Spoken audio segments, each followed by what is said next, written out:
At 74 years old, retired county judge Harold Vance paid $1 for a cabin the whole town called a teardown. Everybody laughed at the old man for wasting $1 on a rotten shack by the lake. Nobody laughed 3 weeks later when he pried up a warped floorboard and found a young woman's diary, buried under the dust of a case his own court had closed 22 years before. The auction was held in the basement of the county building, in a room that smelled like burnt coffee and old paper. There were 9 parcels on the tax sale list that morning. 8 of them went to a man from a development company in Charlotte who never looked up from his phone. The 9th was a cabin on the north shore of Miller Lake, condemned, no water, no power, a hole in the roof the size of a truck tire. The clerk read the parcel number and waited. Nobody moved. "Opening bid is $1, she said, the way you say a thing you've already decided is a waste of your morning. "Do I hear $1 for the Kessler parcel?" Harold Vance raised his hand. He hadn't planned to. He'd come down to the county building to renew his fishing license and had wandered into the wrong room, the way a man does when he has too much day and not enough to fill it. But when the clerk said the name Kessler, something in Harold's chest went very still, and his hand came up before his mind caught. "Sold," the clerk said. $1. Sign here, Your Honor." She still called him that. Everybody in that building still called him that, though he'd hung up the robe 6 years back. Harold signed his name where she pointed. He took a dollar bill out of his wallet, an old crumpled one, and set it on the counter. The clerk slid a single key across to him on a paper tag gone soft with age. "You know that place has no septic," she said. "No well. County wanted it torn down in 2009 and never found the money." "I know," Harold said. He didn't know why he'd done it. He told himself it was the lake. He'd fished Miller Lake as a boy, back when his father would drive them out on Sunday afternoons in a truck that ran on hope and baling wire. He told himself an old man was allowed $1 foolish. He put the key in his coat pocket and drove home to the house on Sycamore Street, the house that had gone quiet 3 years ago when his wife Eleanor died, and he didn't take the key out again for 2 days. Word travels fast in a small county. By the weekend, the diner on Main knew.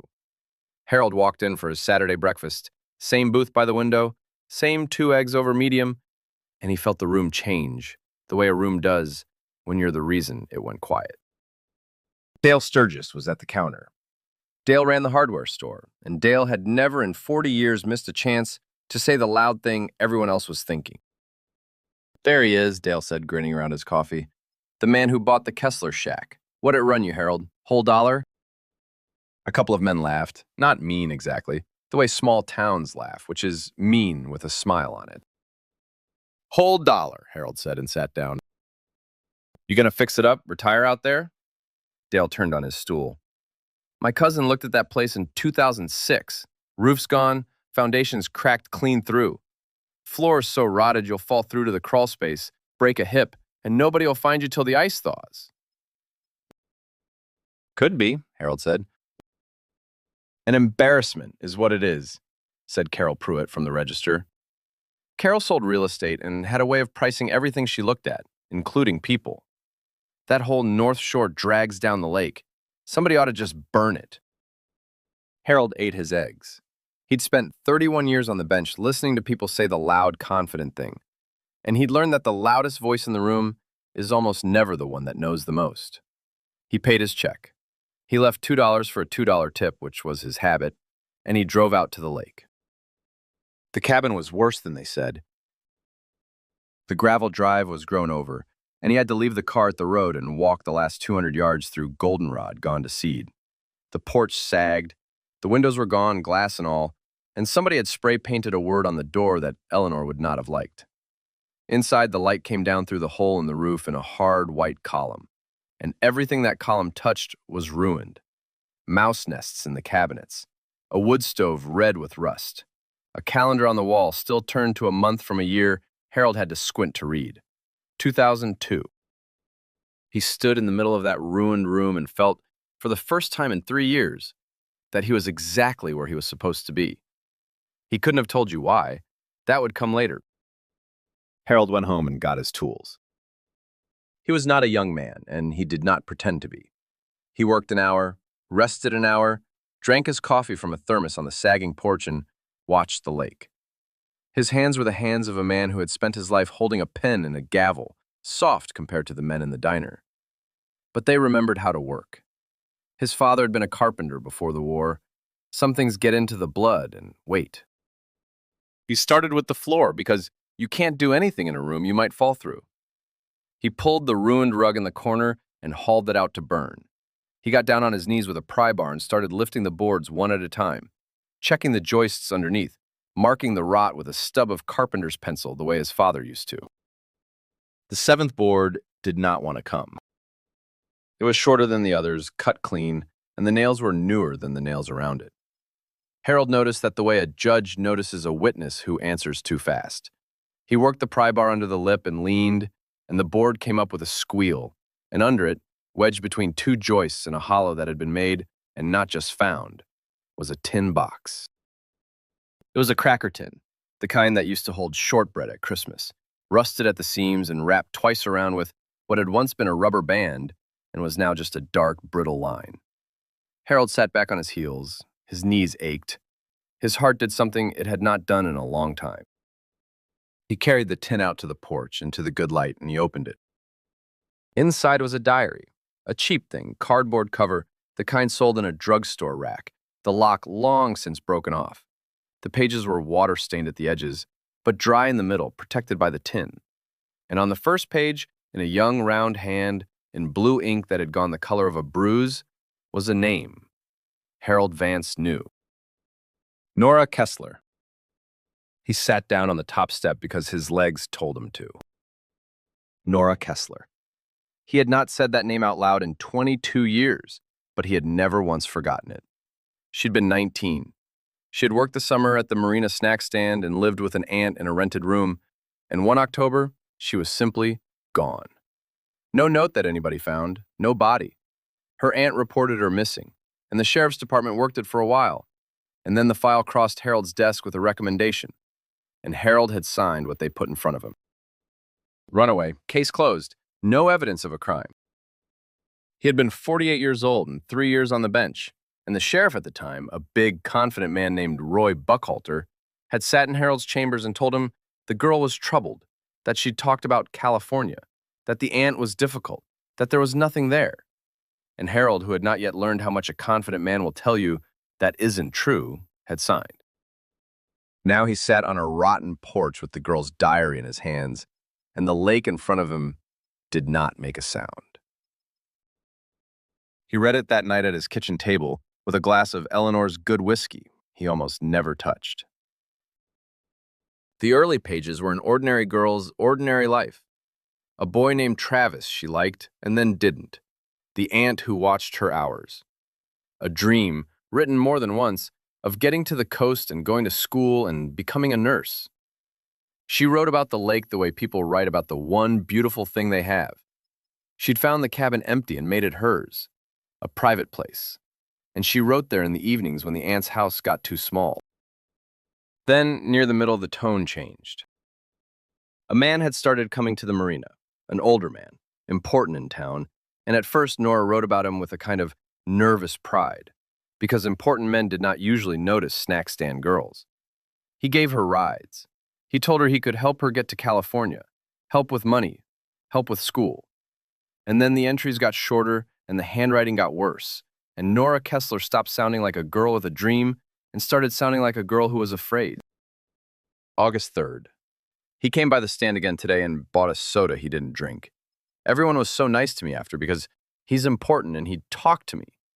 I don't know why my stomach felt wrong the whole rest of the shift. September 12th. He drove me home the long way, and I asked him to just take me home, and he laughed like I'd made a joke. I keep telling myself I'm making it into something. He gave the aunt a 50 for gas money, and now she thinks he hung the moon. September 30th. I told him I don't want the rides anymore. He got quiet, not mad, worse than mad. He said a girl like me shouldn't turn down a friend with as many friends as he's got. I don't know what that means, but I couldn't sleep. He says if I tell anyone, he'll say I made it up, she wrote, in an entry with no date. He says everyone knows what kind of girl I am. He says who would believe me over him? Harold set the glass down very carefully, the way you do when your hand wants to throw it. The last entry was dated the 9th of October. It was 3 lines. He wants to meet at the cabin tonight to talk it through. I don't want to go, but if I don't, he says it gets worse.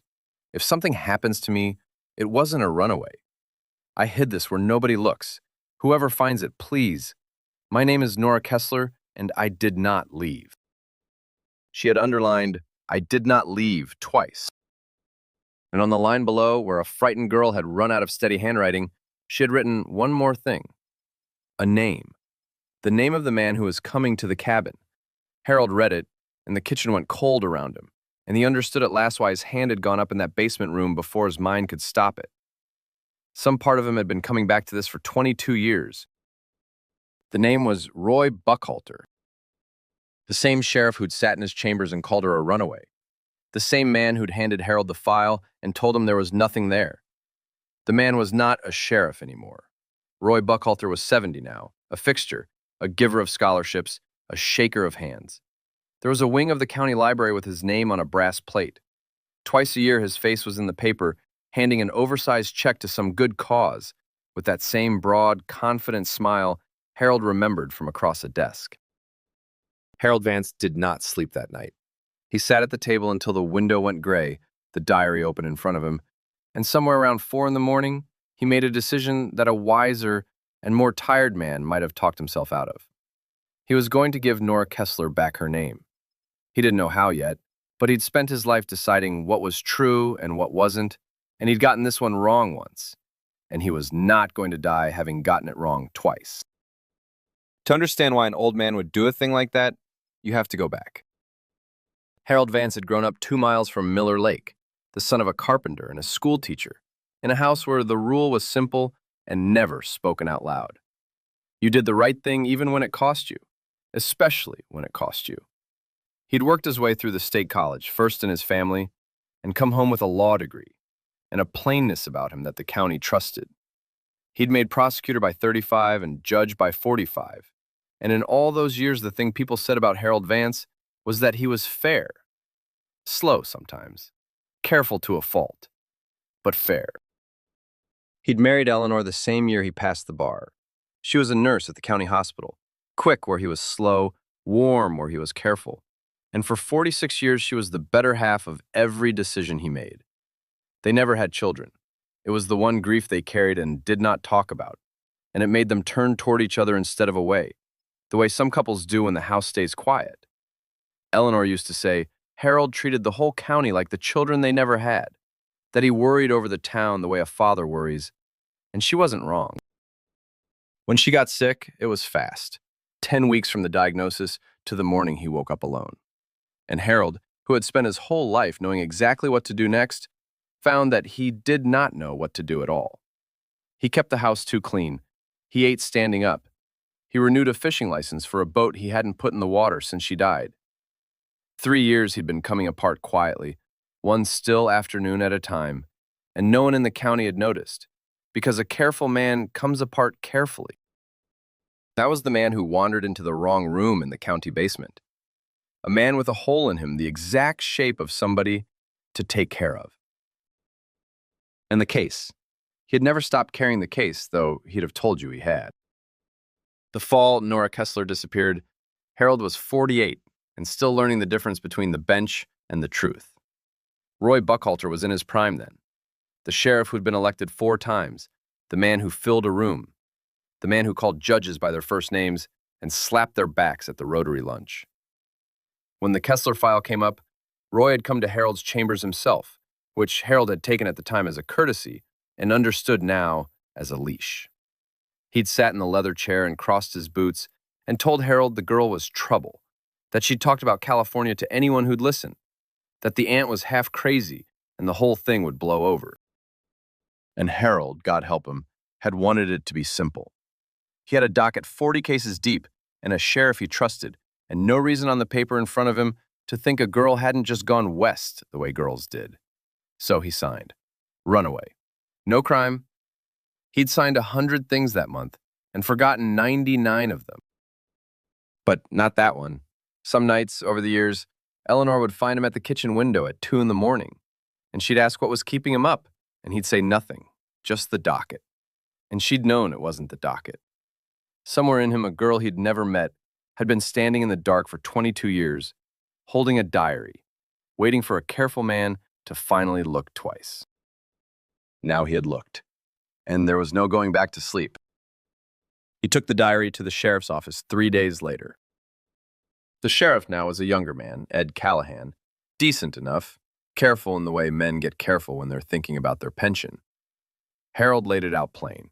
He set the diary on the desk. He told Ed what was in it and whose name was on the last page. Ed Callahan read it. Harold watched him read it. He watched the man's face do the thing faces do when they'd rather not have seen a thing. "Your Honor," Ed said finally, and there was that word again. "This is a diary. 22 years old. Half of it's water damaged. There's no body, there's no forensics. The girl's gone, the aunt's dead, and the man you're naming is Roy Buckhalter." He said the name the way you'd say a load-bearing wall. "You know what he means in this county." "I know exactly what he means," Harold said. "I helped make him mean it. There's no case here, I'm sorry. A defense attorney would tear this to pieces in 10 minutes. A scared kid could write anything in a diary." "She wrote where she hid it," Harold said. "She wrote it wasn't a runaway. She wrote his name, Ed, and then she disappeared. And the man whose name she wrote is the same man who told the court she ran away. You don't find that even a little bit interesting?" "I find it sad," Ed said, and pushed the diary an inch back across the desk toward Harold. "I don't find it a case." Harold took the diary back. He did not argue. He'd argued in front of better rooms than this and lost. And he'd learned that when a man has decided to be afraid, you don't change his mind with words. You change it with a thing he can't ignore. So Harold Vance went back to the cabin, and this time he did not bring tools to fix a floor. He brought tools to open one up. He started where she'd hidden the diary, because a girl who hides one thing well has usually hidden more. He worked slow. He was 74 and it was cold, and the work of a man on his knees with a pry bar in a house with no heat is not the work of an afternoon. But Harold had nothing but afternoons, and he had a reason now, and a man with a reason moves mountains, one stone at a time. It took him a week to find the second thing. Behind the wood stove where the chimney met the wall, there was a loose stone in the old fieldstone base, and behind the stone was a hollow, and in the hollow was a plastic bread bag, folded tight around a girl's canvas wallet. Inside the wallet was a photograph, a learner's permit with Nora Kessler's face on it, $11, and a locket with a strand of hair. No girl who runs away to California leaves her wallet and her ID hidden in a wall. A girl who is afraid leaves proof of who she was. In a place she prays, someone will look. Harold laid it all out on the kitchen table on Sycamore Street. The diary, the wallet, the photo of a girl with her whole life in her eyes. And he understood that Ed Callahan was right about one thing, and wrong about the thing that mattered. A diary alone was not a case. But a diary was a map, and Harold Vance had 31 years of learning how to read one. He needed help, and he knew where to get it. There was a man in town named Walt Freeman, who had been a deputy under Buckhalter and had quit the department in a hurry a long time ago and never said why. Walt ran a bait shop out at the lake now, sold night crawlers and coffee, and kept to himself. Men who quit good jobs in a hurry and never say why are men who saw something. Harold had learned that on the bench, too. He drove out to the bait shop on a gray morning. Walt Freeman was maybe 65, big through the shoulders still, with the flat, careful eyes of a man who'd spent a long time not saying a thing. "Judge," Walt said, not a question. "Walt," Harold set the diary on the counter between the coffee pot and the minnow tank. "I bought the cabin on the North Shore. The Kessler cabin, you know the one." Something moved behind Walt Freeman's eyes and went still again. "I know it." "You quit the department in the fall of that year," Harold said. "Same fall the Kessler girl went missing. You want to tell me those two things aren't connected? I'll finish my coffee and go home and never come back out here. But I don't think you're going to tell me that." For a long moment, Walt didn't say anything. Outside, a truck went by on the lake road and the minnows turned in their tank. Then the big man sat down heavy on his stool, and he looked older than he had a second before. "I drove him out there twice," Walt said. "That October. Buckhalter. He had me drop him at the road and told me to wait. Said it was department business, a girl he was watching, a runaway risk. Second time I waited 2 hours in the dark, and he came back down that drive walking fast, and his hands were dirty, and he wasn't wearing the jacket he went up in. Walt swallowed.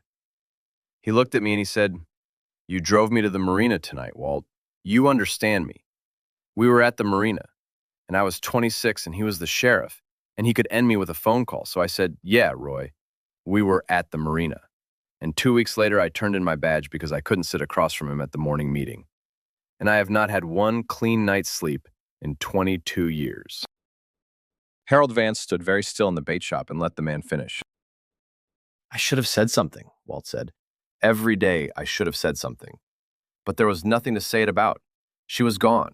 There was no body, no case, just me and a bad night and a man who owned this whole county. He looked up at Harold. You got a body now, Judge? No, Harold said, but I've got her diary, her name in it, and his. And I've got a former deputy who'll say under oath he drove Roy Buckhalter to that cabin twice and drove him home dirty. Walt Freeman looked at the diary on his counter for a long time. Then he reached out and put one big hand flat on the cover, the way you'd put a hand on a coffin. 22 years, he said. All right, Judge. Tell me what you need. It went slow after that, and it went hard. Ed Callahan didn't want it, even with Walt's statement. It was a man's word against the legends, he said. No physical evidence, a diary, a defense lawyer would call a fantasy. So Harold did the thing he did best. He built the record. He drove to the county archive and pulled the old missing persons file with his retired judge's courtesy and read every yellow page. He found the aunt's original report, which said Nora would never have left without her locket. The locket was on Harold's kitchen table.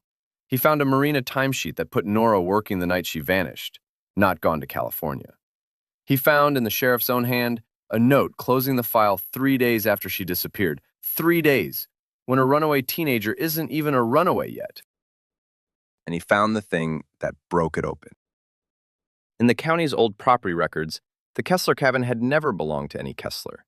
It had belonged to the county, seized for back taxes in 1998, and it had sat on the tax sale list every single year since. Every year, $1, and every year it went unsold. Except Harold pulled the bid histories because he was a thorough man, and he found that for 22 years, one bidder had put in a standing request to be notified if anyone ever bid on that parcel. One name flagged that cabin, year after year, decade after decade, waiting to know if anybody ever went poking around the place where a girl had disappeared. Roy Buckhalter. A man does not watch an empty shack for 22 years unless he is afraid of what's under the floor. Harold took all of it, the diary, the wallet, the locket, Walt's sworn statement, the file, the property flag, and he did not take it to Ed Callahan. He took it to the state. He drove 3 hours to the regional office of the State Bureau of Investigation, and he sat across from an agent half his age named Dana Reyes, and he laid it out the way he'd once laid out the law to a jury. Plain and slow, and leaving nothing to guess at. Agent Reyes listened. She did not tell him it was sad. When he was done, she looked at the diary a long time. You were the judge who closed it, she said. It wasn't an accusation, it was almost gentle. I was, Harold said. I signed what a confident man put in front of me, and I never looked twice. I've had 22 years to think about that. I'd like to spend whatever I've got left making it right. Agent Reyes opened the diary to the last page and read the 3 lines, and read the underlined words. I did not leave. And something in her face closed like a fist. We're going to dig up that cabin, she said.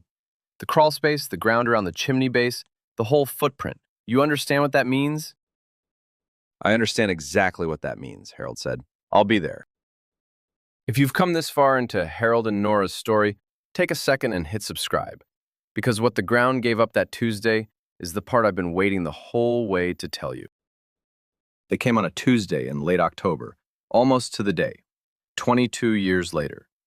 State techs in white suits, a cadaver dog, a small excavator that had to be walked in over plywood because the drive wouldn't hold it.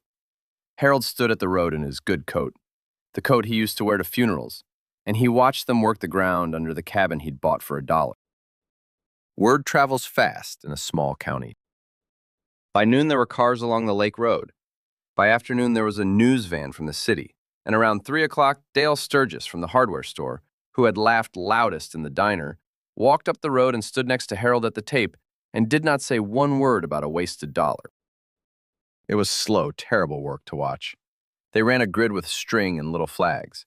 They took the crawlspace apart board by board, the same boards Harold had knelt on, and they screened the dirt through mesh, a shovelful at a time. The cadaver dog worked the footprint twice and came up with nothing, and Harold felt the whole thing starting to slide toward the sad, no-case ending Ed Callahan had promised, and he stood at the tape and made himself keep breathing. Walt Freeman stood beside him and didn't leave, not for lunch, not for anything, a big man gone very quiet with his cap in his hands. Then one of the techs asked Agent Reyes to bring the dog around the outside of the chimney, to the north, where the ground sloped away toward the water and the fieldstone base met the earth. Buckhalter had been a careful man, too. He hadn't buried her under the floor where a diary might send someone. He'd buried her a few feet out, past the wall, where the stone would keep the frost from heaving and the slope would keep the rain from pooling. A lawman knows how a search is run. He'd spent 22 years betting nobody would run one. The dog alerted near the chimney base, in the soft ground behind the fieldstone, at 4:40 in the afternoon, as the light was going gold across the lake. Harold watched Agent Reyes come down the drive toward him. He watched her face. He'd spent 31 years reading faces from a high bench, and he read hers before she opened her mouth. They had found Nora Kessler, right where she'd been afraid she'd be. A few feet from the cabin she'd made her own, under the ground of the county that had called her a runaway and moved on. Harold Vance took off his hat. It seemed like the only thing to do. Beside him, Dale Sturgis, who priced everything and everyone, put his big hand over his mouth and started, quietly, to cry. Roy Buckhalter was arrested at his home the following morning. The papers had the mansion out on the west side, the one with the columns, and they had the picture the next day, Roy Buckhalter in handcuffs on his own front steps. That broad, confident face gone slack and gray, an agent's hand on his head. The brass plate came off the library wing within the week. The scholarship in his name was quietly given a new one.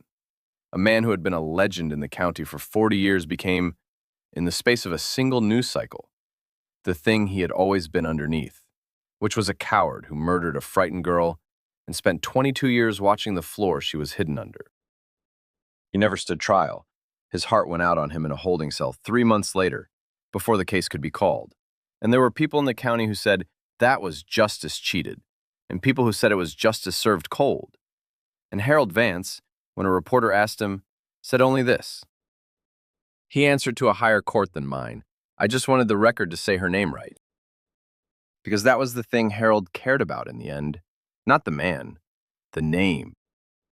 The county reopened the case formally, and this time, on the amended record, Nora Kessler was not a runaway.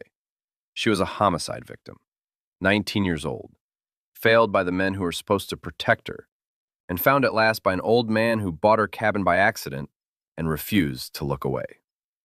Her aunt was long dead, but a cousin came from 2 states over, a woman Nora's age would have been now, and she stood at the reburial in the churchyard in town with Harold and Walt Freeman and Agent Reyes, and about 200 people from a county that had, for 22 years, believed a girl had simply left. The cousin's name was Rachel, and she found Harold after the service by the churchyard gate.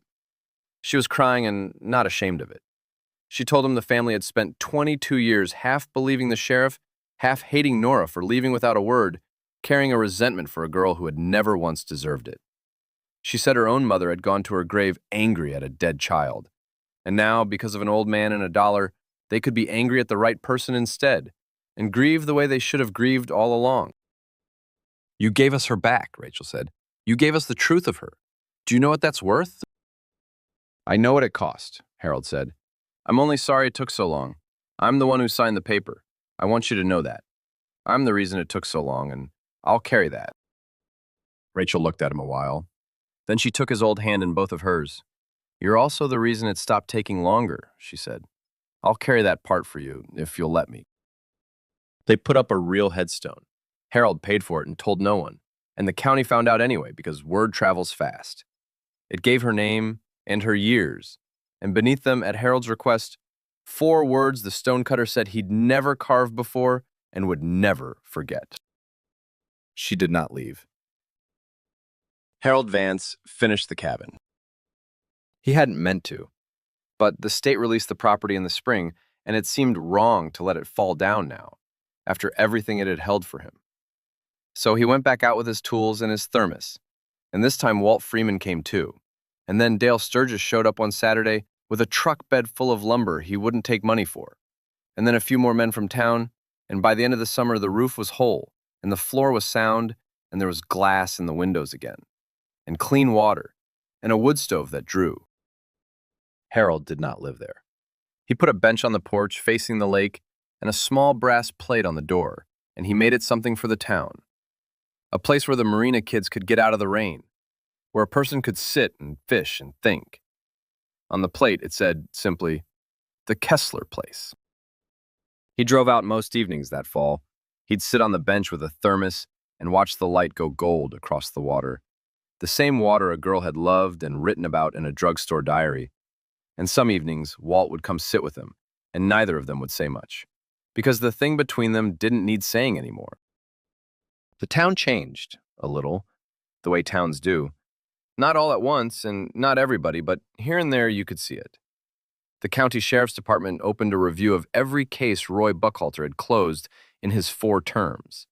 And 2 more families who'd been told to stop asking questions got, at last, someone willing to ask them. The high school named a nursing scholarship after Nora Kessler, the coast and the school she'd wanted written right into the words of it, so that every June, a girl with a dream and not much money got a little help getting out. The marina put a small plaque by the snack stand where she'd worked. People started saying her name like it belonged to somebody real, because it did, because it always had. And out on the North Shore, the thing nobody expected happened. The lake road came back. A young couple bought the lot 2 down from the cabin and put up a small place with a garden. Then another family fixed the old boat launch. Dale Sturgis donated the paint for the marina fence and got 3 men to help him roll it on a Saturday. By the second summer, there were kids swimming off the North Shore again, where for 22 years there'd been only the empty road and the shack everyone said to burn. A girl had loved that water once. Now it had children in it again, laughing, and Harold thought she'd have liked that more than any headstone. The diners still talked about him. Small towns always talk. But they'd stopped laughing. Carol Pruitt, who'd said somebody ought to burn the place, sold a lake lot that spring and told the buyers the North Shore was coming back. Quality people out there now. Dale Sturgis told the story of the dollar to anyone who'd listen, and left out the part where he'd mocked the old man for spending it, and Harold let him, because a man is allowed to be the better version of himself in the stories he tells, if he's earned it since.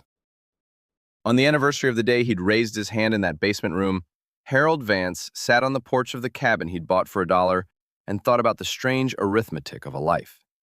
He'd spent 31 years on the bench believing he knew the difference between what was true and what was only said loudly. He'd been wrong once, when it mattered most, and it had cost a girl her name for 22 years. And then an old man with too much day and not enough to fill it had wandered into the wrong room and heard a name and raised his hand. $1. It was the best money he ever spent, and the most expensive, because it had cost him 22 years of not knowing he owed it. The lake went quiet. The light came down gold. Somewhere out on the water, a fish rose and fell, and the rings spread out and out until they touched both shores, the way the truth does, when somebody finally lets it up off the bottom. Harold poured the last of his coffee onto the ground, a small habit Eleanor used to tease him for, and he stood, and his knees ached, and he looked a long time at the door with the little brass plate. Some debts are paid in dollars, others take a man his whole life, and a stranger's diary, and the courage to lift the one board everyone told him would break him. Harold Vance lifted it anyway, and a girl who spent 22 years in the dark finally came up into the morning light and got her name back and was carried home. He turned off the porch light. He left the door unlocked, the way she would have wanted it, for whoever needed the place next, and he drove home along the lake road under a sky gone soft and deep, an old judge who had, at the very end of things, gotten one right. If you stayed with Harold and Nora all the way to here, thank you.